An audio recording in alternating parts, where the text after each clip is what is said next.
ठीक है, आवाज आ रही है क्या?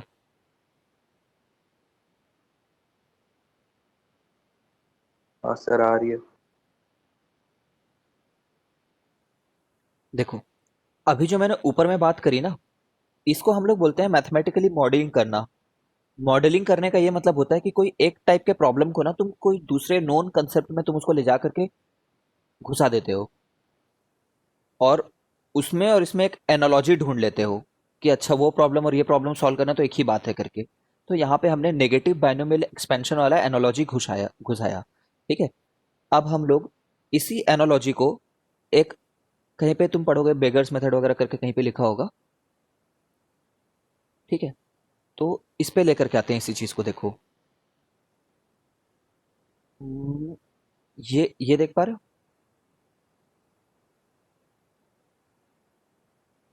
ठीक है, अब देखो,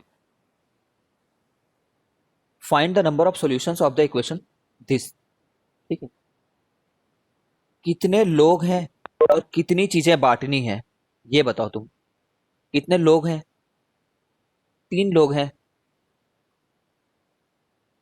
ठीक है, n डिफरेंट पर्सन थे, और r डिफरेंट चीजें थी, r आइडेंटिकल चीजें थी। ये सभी नंबर आइडेंटिकल है ना? किसी को ऐसा डाउट तो नहीं हो रहा? सब नंबर आइडेंटिकल है, सब वन वन वन वन से मिलकर के बना है, कुछ भी से मिलकर के बना है, जैसे भी सोचना है सोचो। तो आंसर तुम्हारे सामने है उसके बाद में। जस्ट मिनट, थोड़ा गड़बड़ बोला हमने यहाँ पे।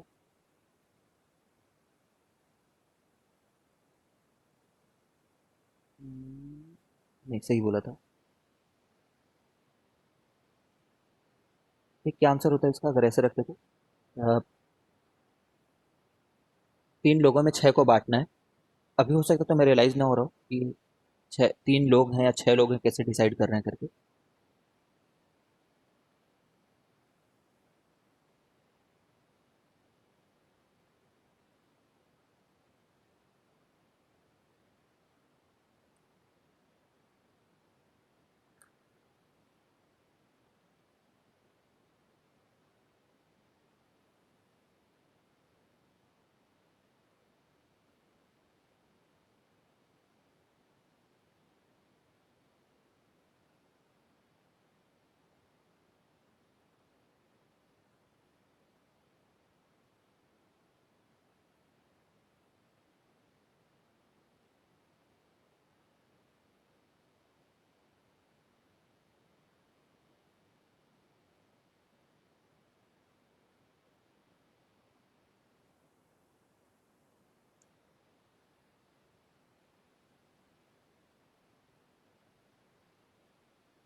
ठीक है, अच्छा देखो, जैसे कि यार तुम कैसे सोचोगे x plus y plus z का क्या क्या आंसर हो सकता है? तो ये एक आंसर ये हो सकता है, 0, 0, और यहाँ पे पूरे के पूरे 6 को दे दिए। फिर 1 1 4 भी क्या आंसर हो सकता है, 2 1 3 भी एक आंसर हो सकता है। तो बट तो ये 3 लोगों में रहे ना, बट ये 3 लोगों में रहे, और ये और एकदम सभी आइडेंटिकल है। ऐसा नहीं है कि 3 को देना है किसी एक पर्टिकुलर बंदे को, सभी नंबर आइडेंटिकल हैं, कोई कहीं भी जा सकता है। I hope you are able to visualise. ठीक है, तो आखिरी में इन सब चीज़ों का कोई वैल्यू नहीं रह जाता। ये सब सोचने का मतलब बहुत वाहियात तरीका होता है, तुम्हें वो फॉर्मूले में सब्स्टिट्यूट करना है, इसी लेवल के प्रॉब्लम आते हैं। ये नहीं, ये याद रखेंगे हम लोग।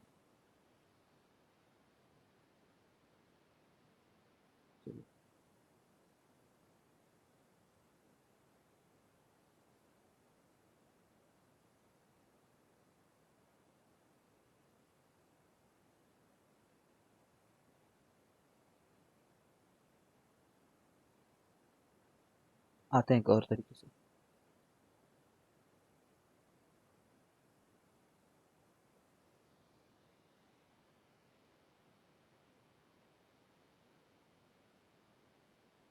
x1 plus x2 plus x3, ऐसे p पर्सन है मान लो। ठीक है, p पर्सन में आर डिफरेंट ऑब्जेक्ट्स को बांटना है, जैसे अभी तक हम लोग जैसे देख रहे थे n% देख रहे थे।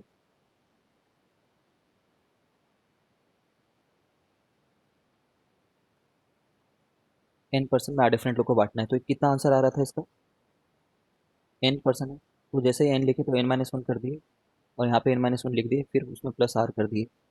तो this is same as saying कि x का पावर n का कोफिशिएंट कितना है इन दिस थिंग। मैं यहाँ पे कुछ ब्रैकेट्स लिख रहा हूँ, ये भी मॉडलिंग ही हो रही है। ये फर्स्ट पर्सन है जिसको पूरा का पूरा आर चीज मिल सकता था, ये सेकंड पर्सन है। अच्छा, ऐसा नहीं, थोड़ा सा गड़बड़ लिख दिया मैंने।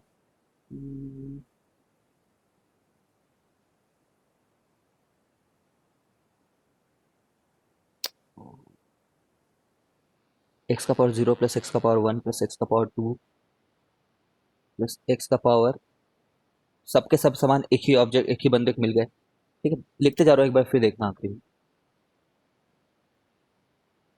एक्स का पावर आर प्लस नहीं, मल्टीप्लाइड है सब जगह पे, सेम चीज, सो ऑन। और आखिरी में कितने बार ऐसे लिखूंगा मैं, तुम पैटर्न को अगर लॉजिकली सोच रहे होगे तो अपन यहाँ पे nth टर्म है ये। ठीक है, ये कैसे आया? हम लोग ये बोलना चाह रहे हैं कि जो भी चीज है ना, इसमें से हम लोग एक्स का पावर n बनाना चाह रहे हैं। ठीक है, मतलब आर ऑब्जेक्ट जो बचने बटने वाले हैं,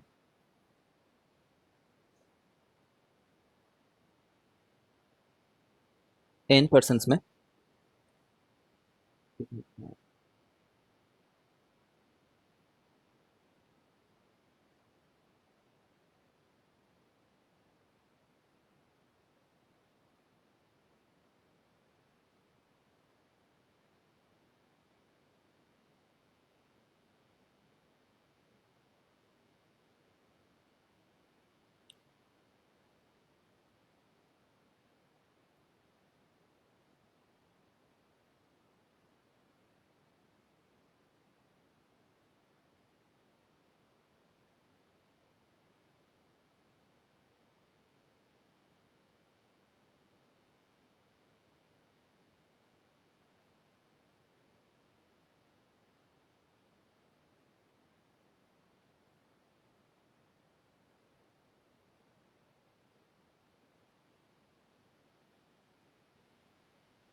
चलो देखते हैं आगे।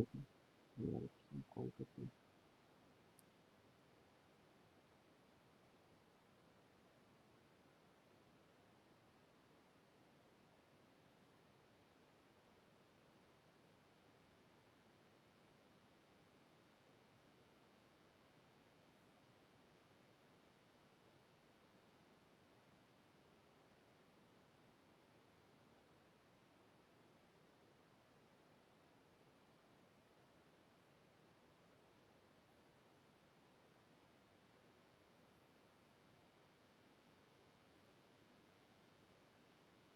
ठीक, यहाँ पे कोएफिशिएंट ऑफ आर होगा ना, क्योंकि हम लोग आर ऑब्जेक्ट्स को बांट रहे हैं।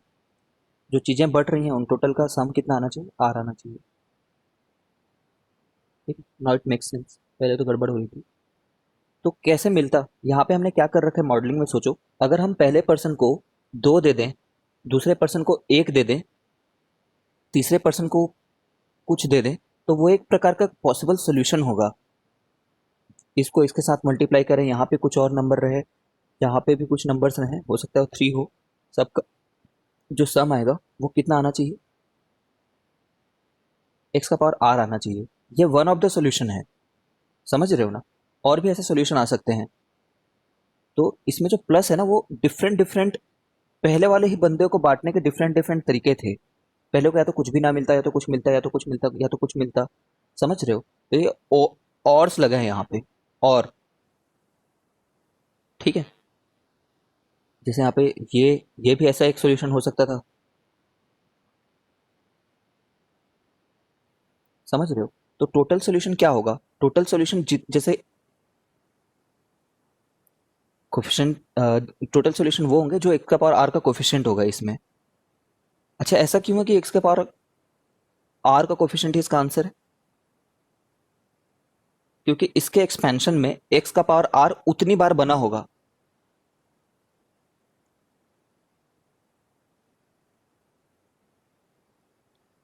सोच करके देखो, अगर मैं बोलूं कि इसको ओपन कर लो, इसका फाइनली, तो कुछ बहुत सारे टर्म आ रहे होंगे।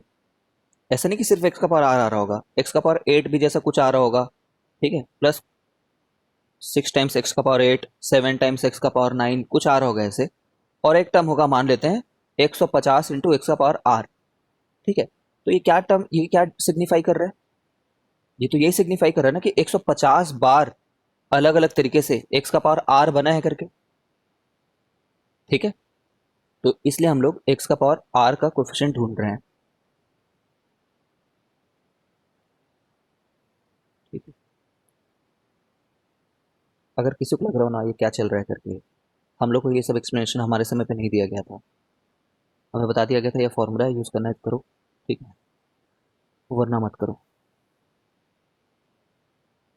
हम एक थर्ड मेथड जो मैं समझाऊंगा, वो वाला मेथड एक्चुअली समझाया गया था अपने समय पे। Although these are not tough, if you are not able to get it from my side, please watch some videos on this, ठीक है। तो अब सोचो यार, अगर मैं तुम्हें बोलूं कि 1 + x का पावर 8 प्लस x का पावर 4, अच्छा, ये समझते हो कि इसमें कोफिशिएंट ऑफ x का पावर में कोफिशिएंट ऑफ x का पावर 3 ढूंढूं तो मिल जाएगा करके,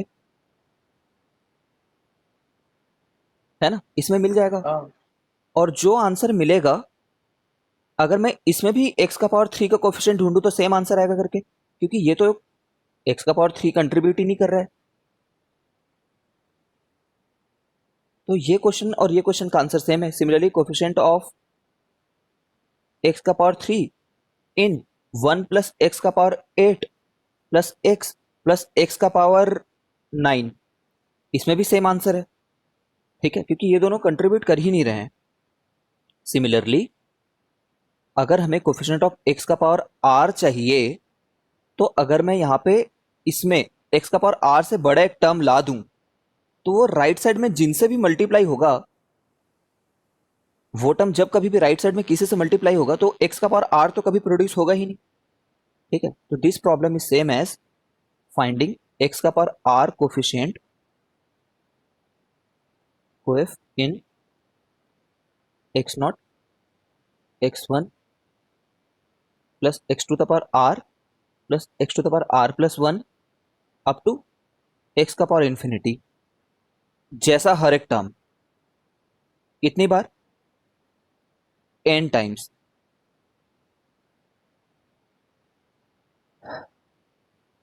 ठीक है। n% आर आइडेंटिकल थिंग्स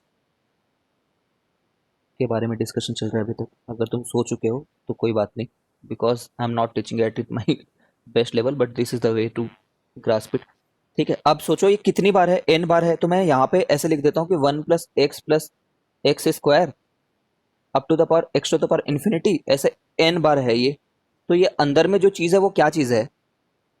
वो एक जीपी है, और जीपी का सम कितना होता है? फर्स्ट टर्म, इन्फिनाइट जीपी है ना ये तो, 8r⁴n+1। 1/1 माइनस कॉमन डिफरेंस, ठीक है, यही होता है ना।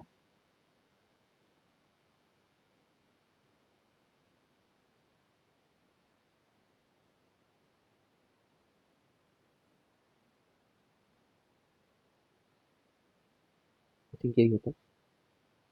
ये वाला एन तो यहाँ पे लेकर चलो,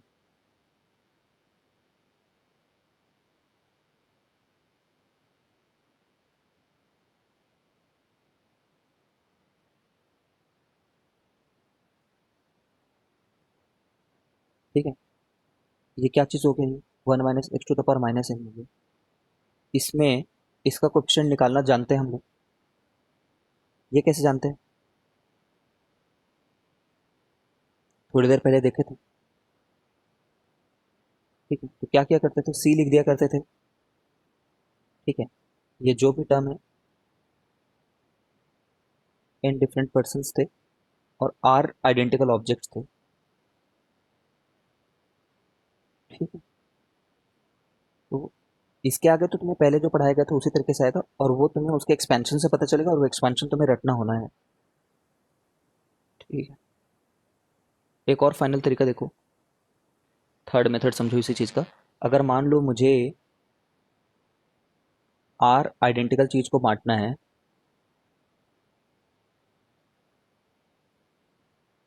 अमंग पी पर्सन,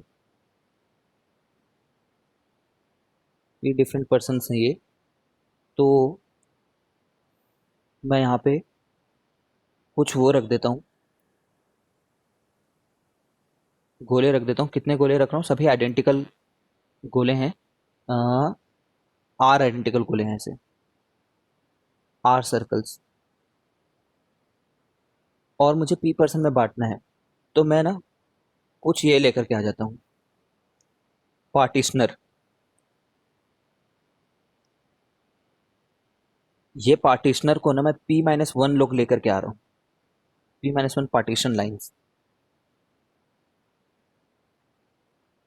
देखो, अगर मेरे पास 3 आइडेंटिकल ऑब्जेक्ट होते और 2 पार्टिशनर होता, एक पार्टीशन जो है वो कितने कितने हिस्से में डिवाइड कर देता है पूरे स्पेस को? 2 हिस्से में। समझ रहे हो ना? जैसे इस पार्टीशन को तुम कहीं पे भी डालो, तो एक ये वाला स्पेस रह गया, एक ये वाला स्पेस रह गया। और सिमिलरली अगर 2 पार्टीशन है तुम्हारे पास में, तो इस स्पेस को कितने हिस्से में डिवाइड कर देगा? 3 हिस्से में। क्योंकि वो 2 पार्टीशन को डाल करके देखो, यहाँ पे एक डाल लो, ठीक है, और एक यहाँ पे डाल लो, तो ये एक पर्सन हुआ, ये एक पर्सन हुआ, ये एक पर्सन को, मतलब ये एक पर्सन को मिला हुआ चीज हुआ, ये एक पर्सन को मिला हुआ चीज हुआ, ये एक पर्सन को मिला हुआ चीज हुआ।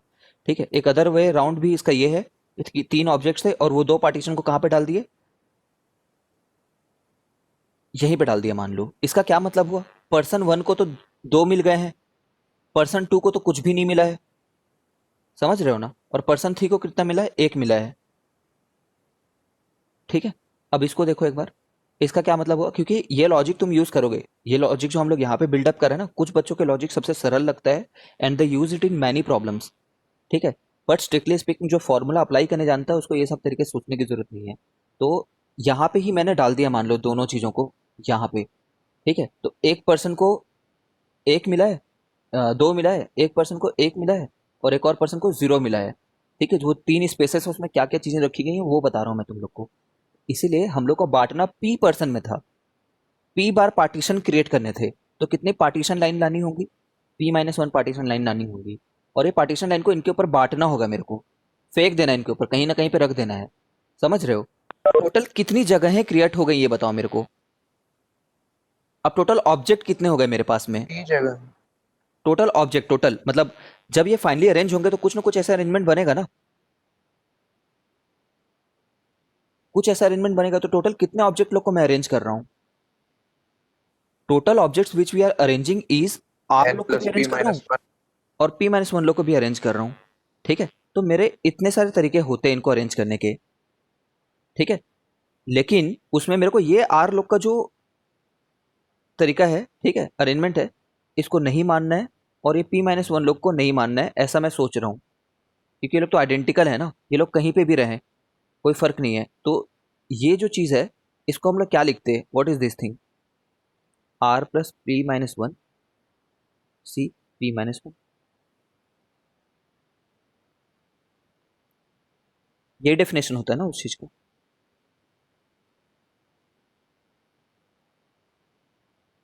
हाँ sir.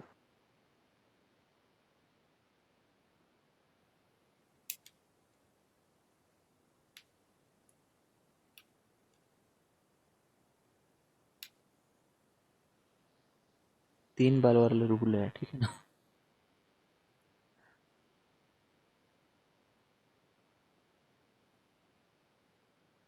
I think you have come a full circle in all the 3 methods. If you are not, just remember this formula, ये पर्सन -1 पर्सन -1 आर आइडेंटिकल चीज। अब इसका इतना सारा पढ़ने का क्या फ़ायदा हुआ, क्योंकि इससे स्ट्रेट अवे क्वेश्चन पूछे जाते हैं। एक भी क्वेश्चन आउट ऑफ कंटेक्स्ट नहीं रहेगा, और अगर वो रहेगा तो we don't have to waste time on that particular problem. बस हम लोग को अपने रेंज ऑफ प्रॉब्लम को बड़ा करना है। जैसे कि ये क्वेश्चन को देखो, इसमें क्या बोला हुआ है, इसमें बोला हुआ है in a bakery 4 type of biscuits are available, in how many ways can a person buy 10 biscuits if he decides to take at least 1 biscuit of each variety. ठीक है, ईच वेराइटी। अब मैं इक्वेशन लिखूंगा हमेशा ऐसे problems का, है ना। The standard way to solve this is ये वाला इक्वेशन बनाना, ये वाला। ठीक है, biscuit A, biscuit B, biscuit C, biscuit D, ये 4 वेराइटी में से उसको 10 छांटने हैं। समझ रहे हो ना, 4 वेराइटी में से 10 छांटने हैं। लेकिन यहाँ पे प्रॉब्लम हमारा वो नहीं है, जैसे पहले किसी एक बंदे को नन भी मिल जाता था। ये बात याद रखना ना, जो हमारा x1 plus x2 up to p% में जो बांटना है आर ऑब्जेक्ट को, है ना, इसमें किसी बंदे को कुछ नहीं भी मिल सकता था। समझ रहे हो, जीरो से जो था वो आर के बीच में था हर एक पर्सन के लिए, वैल्यू जो थी। ठीक है ना, क्या लिखो इसको, वैल्यू लिख लेते हैं हर एक पर्सन के लिए, मतलब वो होल नंबर था। लेकिन यहाँ पे क्या बोला है, 1 बिस्किट ईच बोला है। तो मैं ना हमेशा इस वाले फॉर्म में इस क्वेश्चन को कन्वर्ट करने की कोशिश किया करूंगा। और वो कैसे करेंगे बताऊं, जैसे तुम बोलना कि इनकी condition greater than one, greater than one, greater than one, greater than one, है ना।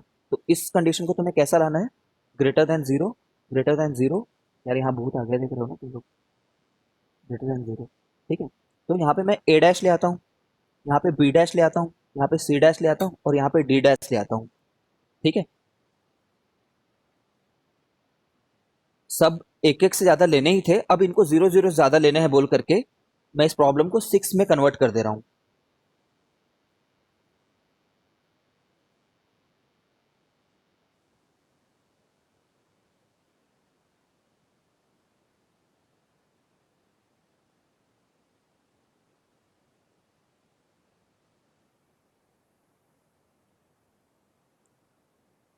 एक बार सोचो कि क्या ये सही है या फिर कुछ भी कुछ हो गया, ऐसा तुम लिख पाओगे कि नहीं लिख पाओगे।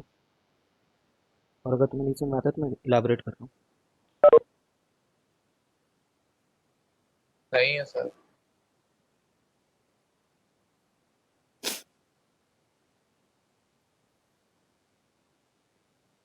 चारों कम से कम एक से बड़े थे ना, तो हमने इसको, भाई अब कम कम लेने होंगे ना, क्योंकि ये जीरो से बड़े हैं बोल रहा हूँ मैं। चार तो ले लिए समझो, चारों के एक एक ले लिए पहले तो। ठीक है, वो मैंडेटरी केस था ना, वो तो जरूरी था ही चारों में से कम एक एक लेना, तो वहां तो हमारे पास चॉइस थी ही नहीं। इसलिए वो चारों में से एक एक ले लिए। अब ये इस चीज का सोल्यूशन ढूंढना है, इसका सोल्यूशन बहुत सरल है। 4 पर्सन है तो सी लिखूंगा पहले, तो 4 लोग हैं तो 4 - 1 लिख दूंगा, 4 - 1 लिख दूंगा, और यहाँ पे ये लिख दूंगा, ये आंसर है हमारे लिए।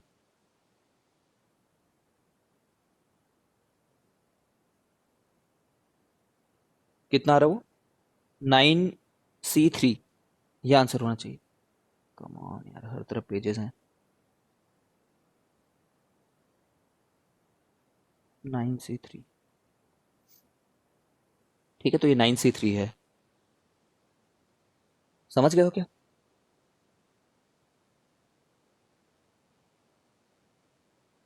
इसका बता सकते हो, जैसे कि मैंने बोल दिया कि एक इक्वेशन है x + y + z + w plus you V W x you. ठीक है, कुछ भी ले लो, इक्वल टू 40 लिख दिया मैंने। 5 लोगों को मिला करके 40 रन बनाने हैं। ठीक है, 40 रन बनाने हैं, और हर एक, इस बंदे को कम से कम 5 रन बनाना है, इस बंदे को कम से कम 2 रन बनाना है। ये बंदा जीरो में भी आउट हो जाए तब भी चलेगा। ठीक है, ये बंदे को, ठीक है, 6 रन बनाने हैं, इस बंदे को 1 रन से ज्यादा बनाना है। तो बताओ इसका क्या आंसर होगा, कितने तरीके से ये मैच को जीता जा सकता है, अगर ऐसा कर देने से मैच जीत जाते हैं तो। ट्राई इट, फाइनल एक्सप्रेशन बताओ।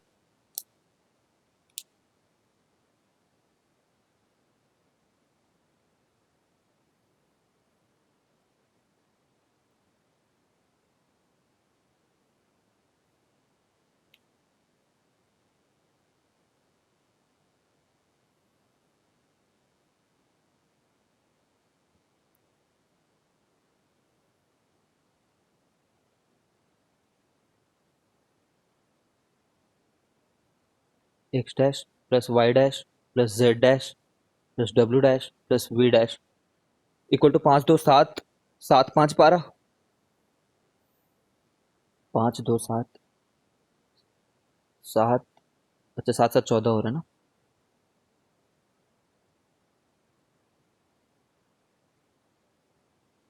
ठीक है, तो 14 में हटाएंगे तो 26 आ जाएगा।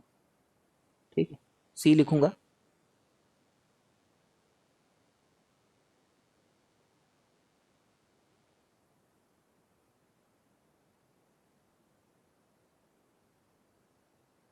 ठीक है, ये आंसर होना चाहिए। ठीक है क्या हर्षिता एंड शाश्वत?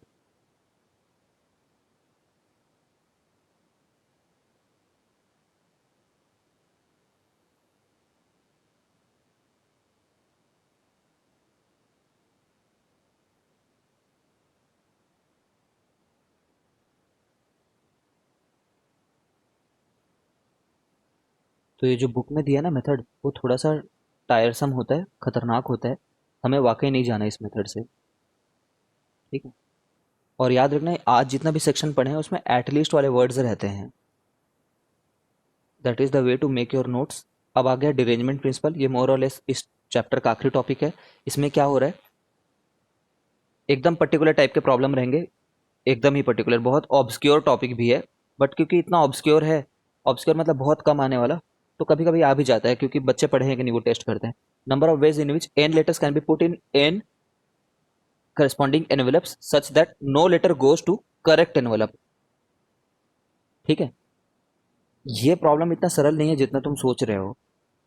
तुम आराम से कभी बैठ करके सोचना, और तुम्हें जब लगे ना कि मैं केसेस गिन दूंगा करके, तो केसेस गिन करके भी देखना सरल तरीके से। बहुत टफ प्रॉब्लम है ये वाकई में, अगर एक पर्टिकुलर तरीके से ना करें तो। ठीक है, अच्छा इससे पहले ना तुम ऐसा समझो कि एक इंक्लूजन एक्सक्लूजन प्रिंसिपल को समझो। पहले फॉर्मूला रट लो यार, क्योंकि हम लोग को जैसे हम लोग के समय पढ़ाया गया था पहले, तुम लोग को वैसा पढ़ाऊं। तरीका ये होगा कि जो एन लेटर हैं, और ऑब्वियसली एन लेटर है तो एन एनवलप रहेंगे ही हमारे पास में, है ना, और किसी को करेक्ट जगह पे नहीं जाना है। तो तरीका ये है, 1 फैक्टोरियल लिख दो, मतलब सॉरी एन फैक्टोरियल लिख दो, फिर 1 माइनस, ये जो पैटर्न है 1 - 1/1 factorial, plus plus minus alternately चलते जाना चाहिए। कब तक? जब तक तुम एन फैक्टोरियल तक ना पहुंच जाओ। जैसे इस वाले केस को देखो एक बार, in how many ways 5 writings, 5 correct envelopes में डालने हैं, है ना, so that no writing goes to the corresponding envelope. तो 5 फैक्टोरियल लिखूंगा मैं पहले, फिर 1 माइनस शुरू करूंगा। ठीक है, ऑल्दो ये फर्स्ट टर्म हमेशा 0 हो जाएगा, लेकिन तुम हैबिट डाल लो अभी लिखने की। ठीक है, उतने स्टड मत बनो। 1/1 फैक्टोरियल प्लस 1/2 फैक्टोरियल। हैबिट क्यों डालोगे? क्योंकि एक्सप्लेनेशन में पता चलेगा। ठीक है, ये जो भी आंसर आ रहा हो ये आंसर है। अब ये 0 हो गया है। ठीक है, तो 5 फैक्टोरियल होता है 120 होता है शायद, 1/2, 1/6, 1/24 प्लस 1/120, मल्टीप्लाई कर दो तो 60 प्लस 20 प्लस 5 प्लस 1, सब में प्लस डाल दिया मैंने गलती से, यहाँ पे माइनस है और यहाँ पे माइनस है। ठीक है, यहाँ पे माइनस है और यहाँ पे माइनस है, यहाँ पे माइनस है और यहाँ पे माइनस है। ठीक है, तो 65 - 21। ठीक है, अब ये आया कहाँ से, क्यों आया, ऐसा कैसे बनाया गया इस फॉर्मूले को, इस पे फीलिंग लेंगे। ठीक है, उससे ज़्यादा कुछ नहीं। देखो यार, अगर मैं तुम्हें बोलूं कि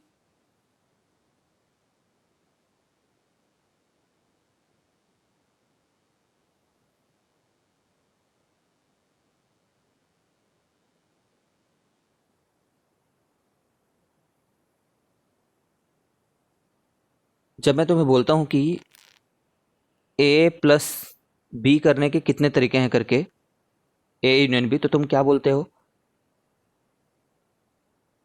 इसको करने के कितने तरीके हैं, उसको करने के कितने तरीके हैं। ठीक है, और दोनों को कर दिए होगे किसी समय पे, दोनों हरकतें हो गई होंगी, दोनों इवेंट, उनको हटाओगे तुम। आई होप तुम्हें ये याद है। नंबर ऑफ ए में ये भी इंक्लूडेड हो गया, नंबर ऑफ बी में भी ये इंक्लूडेड हो गया, तो 2 बार इंक्लूड हो गया, तो एक बार हटा दिए। ठीक है, इसको बोलते हैं इंक्लूजन एक्सक्लूजन प्रिंसिपल। पहले इंक्लूड करो, फिर जो तुम्हें लगता है ना जो चीज रिपीट हो गई उसको एक्सक्लूड करो। अभी सेपरेट थ्योरी नहीं है। अगर मैं बता दूं यहाँ पे मैं जो तुम्हें पढ़ा रहा हूँ, हमारे समय पे हमें नहीं बताया गया है। ठीक है, तो उसके बिना भी मेरे ये सब लॉजिक डेवलप्ड थे, क्योंकि मैं क्वेश्चंस बनाया था तो मुझे लगे थे अच्छा हाँ इसके अलग से पढ़ने की जरूरत नहीं है। मैंने बुक में देखा कहीं पे कि कुछ लिखा हुआ है inclusion exclusion principle, but I did not read. ठीक है, डिरेंजमेंट को तो मैंने याद कर लिया था अपने समय पे। ठीक है, अब नाउ आते हैं इस चीज में। अगर मैं 3 चीजें दे दूं तो तुम इसी लॉजिक को कैसे एक्सटेंड किया करते थे ए बी सी में? ये इंपॉर्टेंट है समझना। A union B union C निकालना है मेरे को।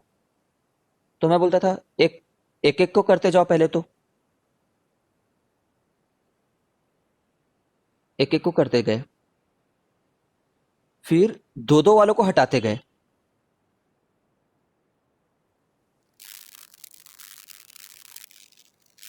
यार बहुत भूत है यार यहाँ पे।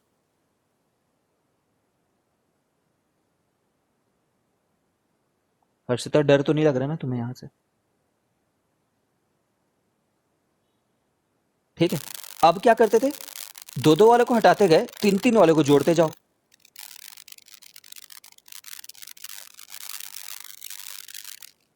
ये थे ना फॉर्मूला, याद है ना? आई मीन कम ऑन यार। हाँ सर याद है। ठीक है, अगर मैं यहाँ पे 5 बना देता तो तुम समझ जाते क्या लॉजिक लग रहा है करके। एक एक वालों को जोड़ो, दो दो वालों को घटाओ, तीन तीन वालों को जोड़ो, चार चार वालों को घटाओ।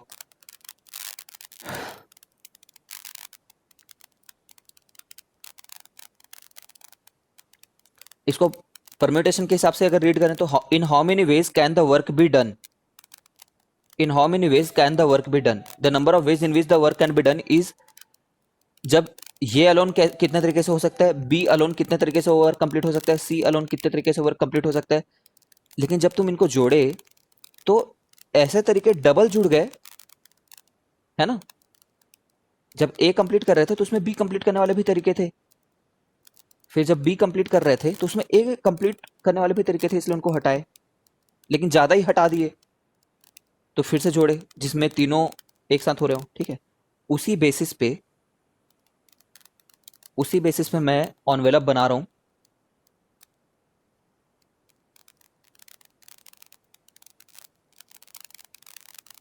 एन ऑनवेलप बना लिया और एन लेटर है मेरे पास।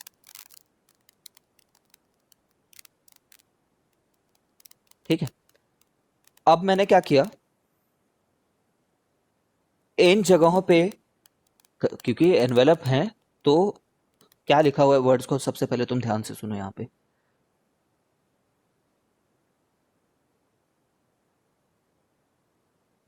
देखो लेटर और एनवेलप जो है ना वो नंबर्ड है, मार्क्ड है, डिस्टिंक्ट है। समझ रहे हो? सभी लेटर अलग हैं, अलग अलग लोगों को लेटर लिखी गई है, एनवेलप अलग अलग हैं।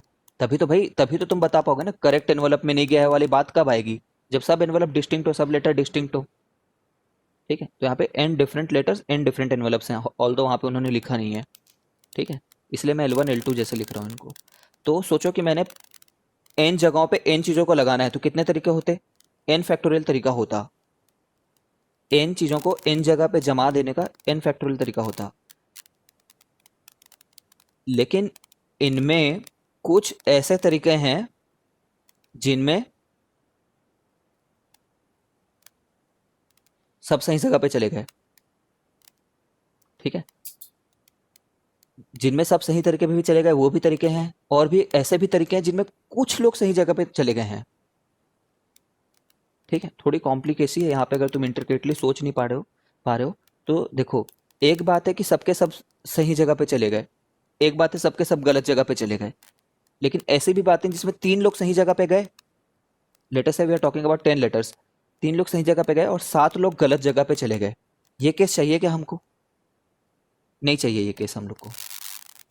ठीक है, तो पहले मैं एक एक करके हटा रहा हूँ, इंक्लूजन एक्सक्लूजन कर रहा हूँ। मैं वैसे सारे केसेस हटा रहा हूँ जिसमें एक बंदा सही जगह पे गया है ठीक है, और बाकी n-1 लोग गलत जगह पे चले गए हों।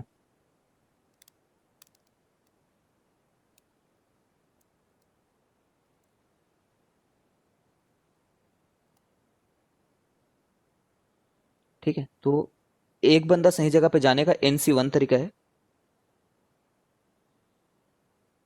Just a minute.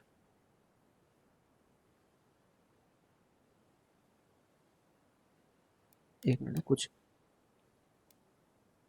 गड़बड़ बोला इस पे, लेट मी चेक।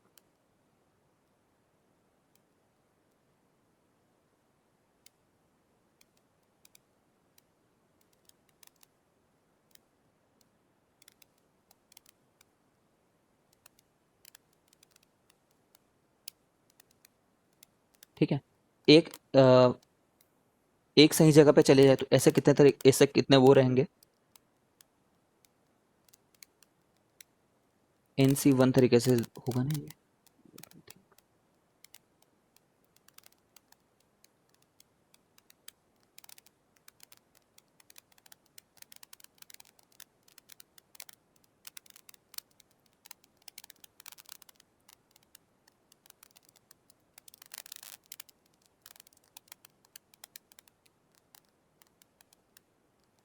ठीक है, तो ये हो गया n तरीके से, मतलब n बार ऐसा होगा ना कि एक सही जगह पे चले गया।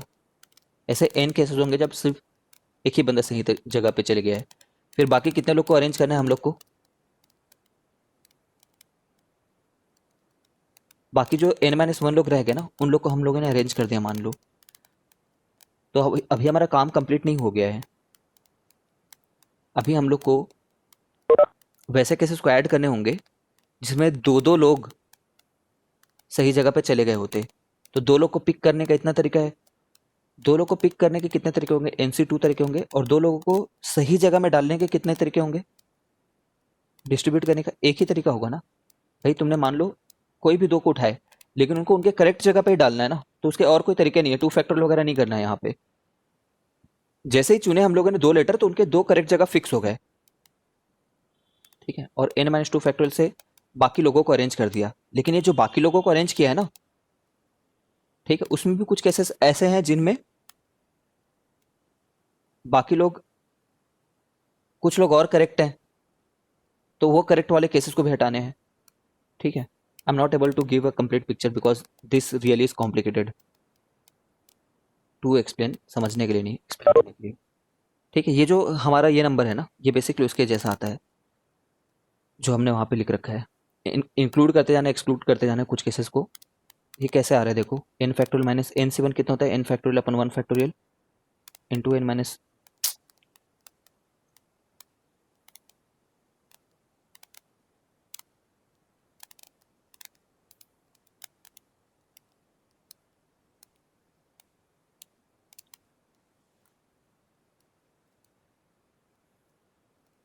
NC1 क्या होता है यार? NC1 n होता है ना, और NC2 कितना होता है? n इंटू n-1 अपॉन 2 होता है। n-2 फैक्टोरियल है यहाँ पे। ठीक है, सो ऑन। तो यहाँ पे ये n फैक्टोरियल हो गया, हर जगह पे n फैक्टोरियल कॉमन निकाल लिया, तो 1-1 अपॉन 1 फैक्टोरियल। यहाँ पे भी ये n फैक्टोरियल हो गया ऊपर वाला, और नीचे में 2 फैक्टोरियल क्योंकि NC2 है। ठीक है, तो इस तरीके से ये +1/2 फैक्टोरियल -1/3 फैक्टोरियल ऐसा बनते जाता है। ठीक है, यहाँ से कुछ लॉजिक निकल करके आ रहा है इसका।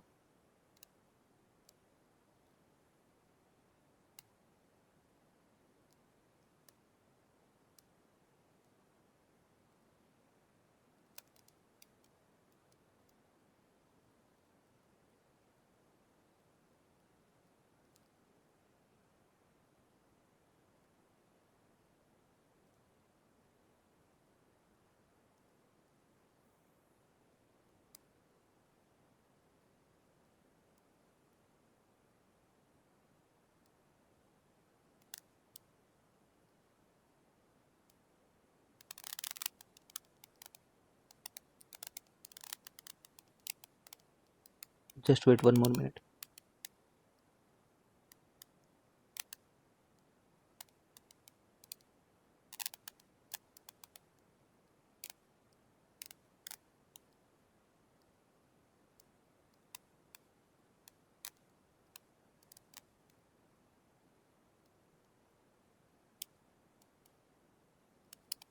ठीक है, एक फाइनल बार समझने की कोशिश करो क्या हो रहा है यहाँ पे।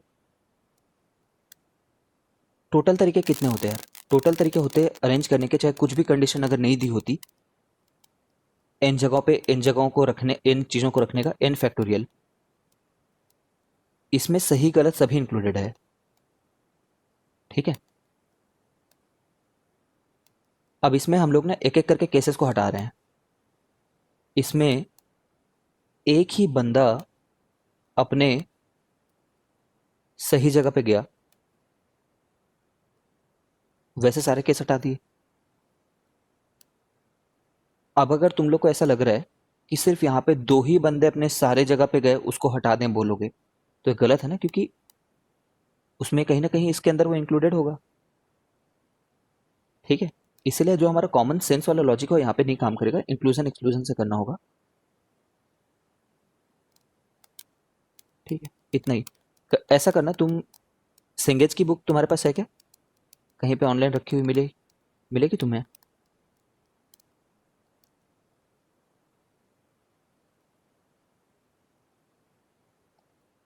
सिंगेज की बुक से एक बार पढ़ सकते हो इस वाले पोर्शन को। ठीक है, बुक अगर रीडिंग करनी है तो, क्योंकि यहाँ पे नहीं दिया है इस बुक में इतना ज़्यादा। ठीक है, इसके अलावा ऑनलाइन कुछ लेक्चर्स हैं, उन लेक्चर्स को भी देख सकते हो। तुम्हें जो भी सर पसंद है, मुझे मोहित त्यागी की वीडियोस देख करके समझ में आ जाता है बेसिकली, तो वो देखना प्लीज़ इस पे। ठीक है, अदरवाइज स्ट्रिक्टली स्पीकिंग बिल्कुल नहीं चाहिए यार। ये जो फॉर्मूला है ना, एक क्वेश्चन ये तुमने कर लिया ना, इतना मोर देन इनफ है। हाँ, ये जरूर है कि यहाँ पे इस क्वेश्चन को देख लो, चलो आओ इस क्वेश्चन को देखो। हम्म, क्या लिखा है? 4 slips of paper are written on them and put in box. They are drawn one by one without replacement at random. In how many ways it can happen that the ordinal number of at least one slip coincides with its own number? है ना, याद रखना है, derangement नहीं है, D arrangement है ना, arrangement नहीं। गलत अरेंजमेंट को बताना है, इसलिए डी अरेंजमेंट नाम रख देते हैं इसका। ये इस नाम का इंपॉर्टेंस होता है। तो टोटल नंबर ऑफ, बेसिकली जो 9 निकल कर के आया है ना, ये 9 क्या है? ये 9 वो तरीके हैं जिनमें कोई सही जगह पे नहीं गया, सबको गलत ही जाना है। कहीं तुम्हें ऐसा तो नहीं लग रहा ना सबके सब गलत चले जाएं, ऐसा एक ही तरीका है? ऐसा नहीं है, मतलब वैसे बहुत सारे तरीके हैं, उन्हीं लोग को तो निकालना है। कुछ लोग, क्योंकि कुछ बच्चे, देखना भाई कहीं जलने का बदबू आ रहा है।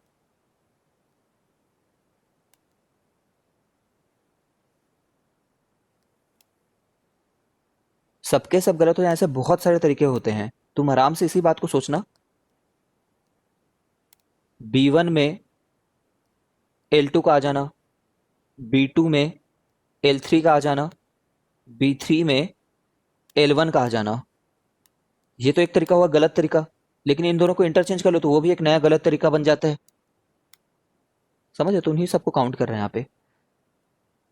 तो अगर हम टोटल केसेस में से सारे के सारे गलत हटा दें, तो वो केसेस बच जाएंगे जिसमें कम से कम एक बंदा तो करेक्ट जगह पे है। टोटल केसेस में से ऐसे केसेस हटा दिए जिसमें सबके सभी गलत हैं, तो ये वो केसेस जिसमें कम से कम एक बंदा अपने सही जगह पे है। उसमें एक से ज्यादा भी बंदे हो सकते हैं सही जगह पे। ठीक है ना? तो इसमें यही बोला है, at least one slip coincides with its own number, कम से कम एक तो सही हो जाए। कम से कम एक सही वाला केस यही है। सारे केसेस माइनस सारे गलत केसेस, मतलब कुछ सही कुछ गलत केसेस, वही तो चाहिए था। अच्छा, ऐसा हो सकता है क्या कि एक ही बंदा अपने गलत लोकेशन पे जाए? 10 लेटर हैं और 10 डिफरेंट बॉक्सेस हैं, और एक ही बंदा अपने गलत जगह पे गया है, बाकी कोई गलत जगह पे नहीं है, बाकी सब सही जगह पे हैं। Only one. ओनली वन नहीं हो सकता, है ना, या ओनली वन नहीं एटलीस्ट हो दो सकता। गलत होंगे। हाँ, ये बात को याद रखे रहना, क्योंकि इस बात पे लोग ट्रिक खेलते हैं। 10 जगहों पे 10 चीजों को डालनी है, तो 9 के 9 जगह करेक्ट है और एक ही गलत है, ऐसा कैसे हो जाएगा? ठीक है, अगर वो गलत है तो उसका असली वाले में कोई और बंदा बैठा हुआ है ना, फिर वो भी गलत है। तो ये बात, ठीक। अच्छा, ये पढ़ चुके हैं क्या हम लोग exponent of P in an factorial वाली बात को? हाँ सर, ये पढ़ चुका है। हाँ, ये पढ़ चुके हैं, तो फिर बाइनों में खत्म पढ़े थे। करते हैं। एक्सरसाइज बनाना 1 और 2, और जेई मेंस के प्रीवियस ईयर्स प्रॉब्लम बनाना। You will find that it is not that tough. बहुत हार्ड क्वेश्चन लेकर के इसको एक्सपर्टीज मत बनाने की कोशिश करना। You only have to solve exercise 1, subjective plus objective and previous years JEE Mains and advance. No exercise 2 for this.